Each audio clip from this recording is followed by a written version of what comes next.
ahoana marina, mbola anaiky ny alabato ve isika? Fanondrona sy fanosorapotaka ny filomarika Ravalomanana tamin'ny fotoanandro ny hoe mpangoroka reny, mpanao ampimamba, mpanao didijadona, tsy mahay mitantana firenena, dia nisy tokoa ny roboka nanaiky natao fitaovana politika nanongana, nandropa, nandoro ary nandrava. Fa moa ave, nivadika nandroso ilay Madagasikara taorin'ny fisondrotany Arikarena Faobe, 7,9 taorin'izay. Moa tena nisy orinasa malagasy nahasolo, ilay nidorana sy nipotehana, fa tsy nikarana sy nisonona azo laka sy ny fe ny toekarena. Any amin'ny miiba 9,100 ny toekarentsika ankehitriny. Tiana vetrany aloha ny manamarika, fa ny tiana ahatongavana dia mila mahay mandanjalanja ny fanapahan-kevitra raisiny ny malagasy. Nandeha ireny ny fifidianana tamin'ny 3 taona lasa, dia andrehitra no afaka makalesona ny hoe firy tamin'ireny no tanteraka tamin'ireo fampanantenana izay natao. Lasa niakatra avy telo eny tokoa ve ny vidin'ny lavanilina taoriny ny fandraisan'ny fahefana? Ohatrinona ihany koa ny vidim-bary. Tsy misy intsony koa ve ny delestaza? Foana ve ny Sena? Orinasa malagasy misafiry no efa nitsangana isam-paritra ankehitriny.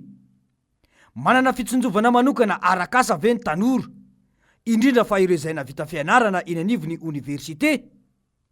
Foana ve ny tsy fandriam-pahalemana?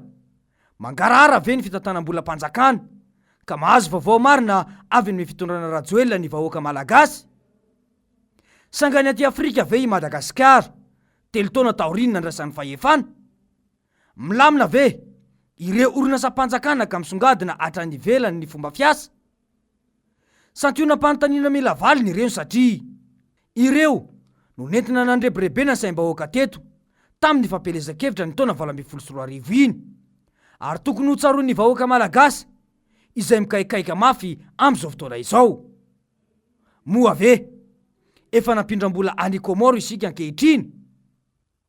Anjaran'ny faritra iza izao no mandray ny karaman'ny rajoelina amin'ny mahafiloam-pirenena azy. Mila mahay makalesona sy mandinika ny hoe programan'iza no tena mifandraika amin'ny malagasy.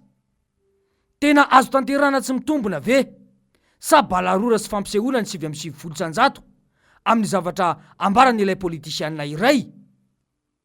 Ho avy indray mantsy ity ny propagandy, ary efa misy mangalatra depara ankehitriny. Ka izao dia efa mila mahay mamakafakasady ny vahoaka madinika. Mila mianatra tsikelikely, miala amin'ny fihinanana ambolina, mba tsy hitondra any amin'ny fanapahan-kevitra vidiana lafo isika. Tsy amin'ny politika ihany io, fa tena amin'ny lafim-pianana rehetra mihitsy. Raha ho an'ny mpanao politika dia ity ny fomba fijerin'izy ireo any an'ny rajoelina sy ny fitondrany ary ny fietsiny izay miezaka mamory vahoaka any amin'ny faritra amin'izao fotoana izao io.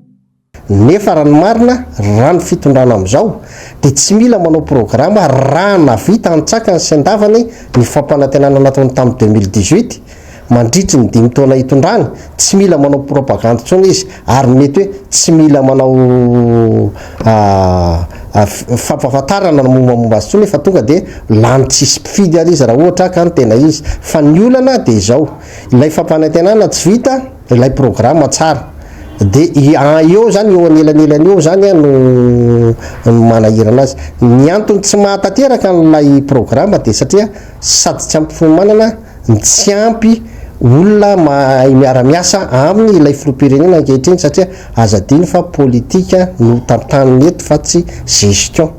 Tsy gestion na crise, tsy gestion na société, tsy gestion jirama, tsy gestion fanalamanga, tsy gestion kroma.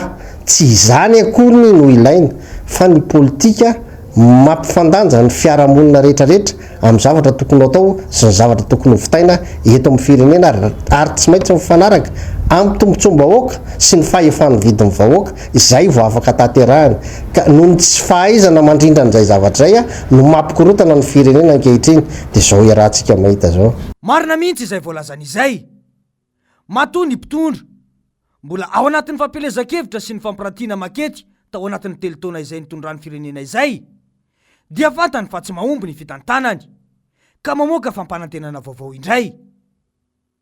izy anefa no filoam-pirenena nanana erzika sy sansa indrindra satria raha taoriny taona 2024 izay nanaova ny fanonganam-panjakana iny dia nananika ny 800 ny arikarena fahobe teto amintsika ary matoy nisy ny volana hodina na dia voasazy ny sehatra irasam-pirenena izay Madagasikara ka tsy nazo famatsim-bola dia nisy vola napetraky ny fitondrana Ravalomanana natao anatin'ny kitapo-molam-panjakana na havitana ny 5 taona ny tetezamita iny. Nitondra indray ny filoha Erajonary Mampianina. Fanjakana reraky ny tetezamita no niraisiny na dia ministry ny vola tao anatin'ny tetezamita aza ny tenany. Niezaka nanarina ny arikarena fahobe izay 300 tamin'izany fotoana izany ka niakatra ho 500 izany tamin'ny taona 2024.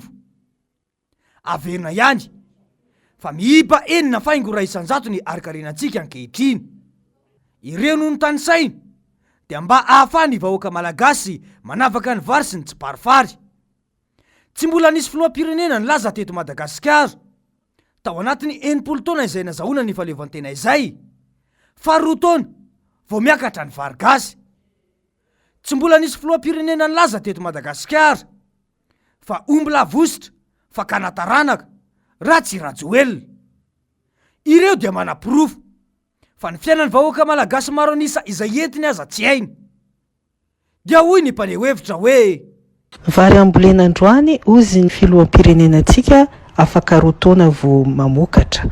Sakay tsy teny ihany zahay fa atao ahoana ny tsy teny manoloana teniteny foana ohatran'izao izay maneho ny tsy fahaizan-ninona ny filoam-pirenena mikasika ny fambolem-bary.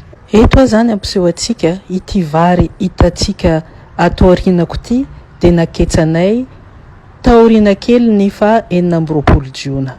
Zao antsika miditra oktobra dia amin'ny herinandro ambony zahay anapabary.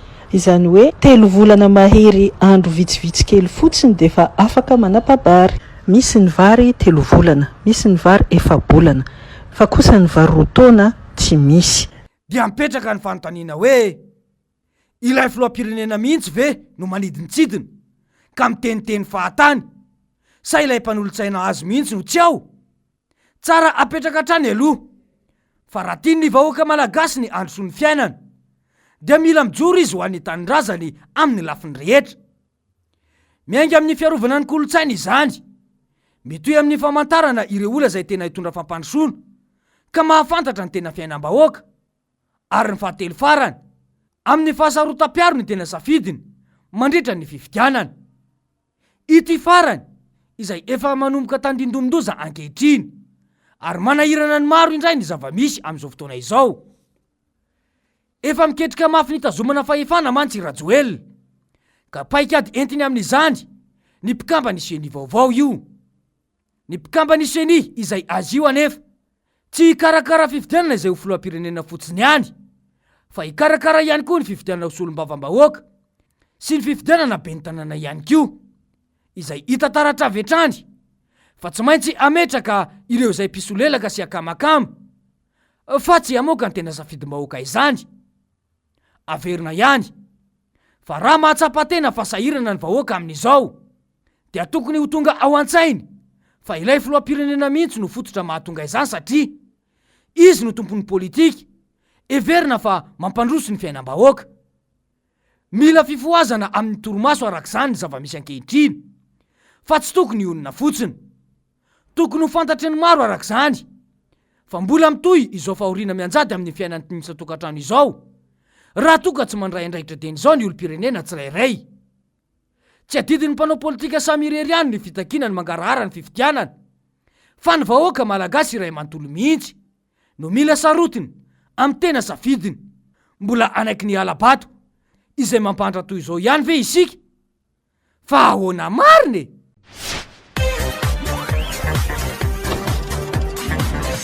Ahoana mariny?